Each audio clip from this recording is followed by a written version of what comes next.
कल्पना कीजिए, एक व्यक्ति नाबालिग लड़की से छेड़छाड़ के आरोप में गिरफ्तार हो जाता है।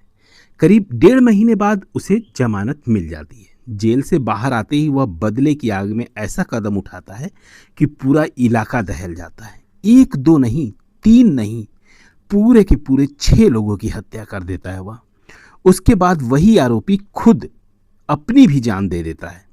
लेकिन इस पूरे मामले ने कानून व्यवस्था, जमानत प्रणाली और महिलाओं की सुरक्षा पर कई गंभीर सवाल खड़े कर दिए हैं कि आखिर इस हत्याकांड के पीछे असली वजह क्या थी। क्या वह केवल छेड़खानी के आरोप से जो जेल गया उसके पीछे है? लेकिन यहाँ पे तो हमें लगता है ये केवल और केवल बदले की आग की कहानी है।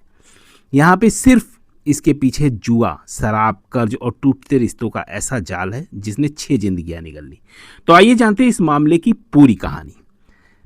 मैं धर्मेंद्र आपका स्वागत करता हूं धर्म क्राइम स्टोरी में। तो तेलंगाना के रंगारेड्डी जिले का यह मामला है। मुख्य आरोपी था राजकुमार। शुरुआत में उसकी जिंदगी सामान्य थी। 12वीं कक्षा में पढ़ाई के दौरान वह ट्यूशन जाता था।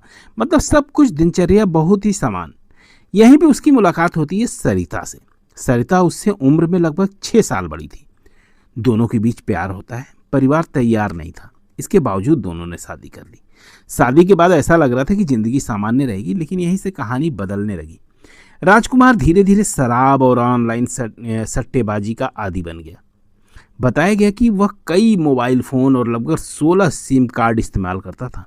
ऑनलाइन बेटिंग में लाखों रुपए गंवाने के बाद उसके ऊपर भारी कर्ज हो गया। परिवार के अनुसार उसने पुश्तैनी जमीन भी बेच दी।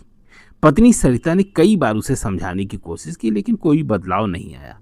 घर में रोज झगड़े होने लगे, मारपीट की नौबत आ गई। सरिता तलाक चाहती थी, राजकुमार इसके खिलाफ था। एक दिन पड़ोस में रहने वाली 17 वर्षीय छात्रा ने आरोप लगाया कि राजकुमार उसका पीछा करता था और परेशान करता था। परिवार ने पुलिस में शिकायत की। 15 मई 2026 को पास्को एक्ट के तहत मामला दर्ज हुआ। राजकुमार कुछ दिन तक फरार रहा और 26 मई को पुलिस ने उसे गिरफ्तार कर लिया।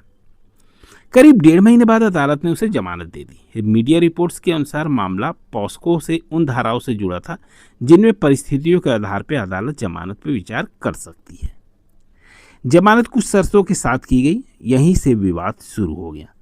पीड़ित परिवार का आरोप है कि आरोपी ने पहले ही उसे धमकी दी थी कि बाहर आकर बदला जरूर लेगा।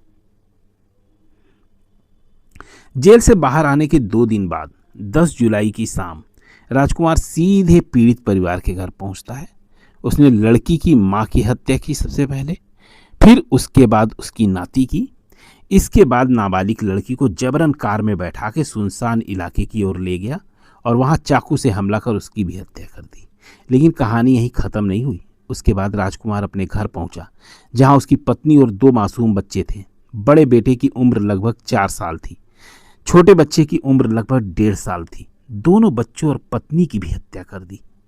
ये सवाल आज भी लोगों के मन में झकझोरता है कि आखिर मासूम बच्चों का क्या कसूर था। हत्याओं के बाद आरोपी ने एक वीडियो रिकॉर्ड किया। बताया जाता है कि उसने उसमें अपने ऊपर कर्ज, वैवाहिक विवाद और मानसिक तनाव की बातें की। वीडियो में उसने अपने अपराध को सही ठहराने की कोशिश की, लेकिन किसी भी परिस्थितियों में हत्या का कोई औचित्य नहीं हो सकता। इसके बाद उसने अपने पिता को फ़ोन किया और कहा कि अब वह भी अपनी ज़िंदगी ख़त्म करने जा रहा है। 6 हत्याओं के बाद पूरे इलाके में दहशत फैल गई। पुलिस ने आरोपी की तलाश के लिए कई टीमें बनाई। कुछ समय बाद जंगल के एक इलाके में एक शव मिला। पहचान होने पर पता चला कि वह राजकुमार था। प्रारंभिक जानकारी के अनुसार उसने कथित तौर पर जहरीला पदार्थ खाकर आत्महत्या कर ली थी।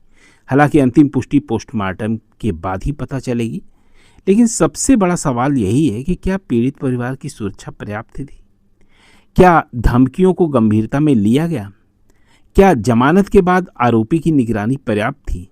मानसिक स्वास्थ्य, नशे और जुए जैसी समस्याओं को समय रहते हस्तक्षेप क्यों नहीं किया गया? इन सभी मुद्दों को गंभीरता से लेने की जरूरत है। यदि किसी व्यक्ति से जान का खतरा हो या धमकी मिले तो इसकी सूचना तुरंत पुलिस को दें और उपलब्ध कानूनी सुरक्षा उपाय का प्रयोग करें। इस मामले की जांच जारी है। अंतिम तथ्य अदालत और आधिकारिक जांच के निष्कर्षों से ही तय होगा। लेकिन अगर आपको यह वीडियो जानकारीपूर्ण लगी हो तो वीडियो को लाइक करें और शेयर करें और चैनल को जरूर सब्सक्राइब करें अगर ऐसे ही वीडियो देखना चाहते हैं तो। धन्यवाद।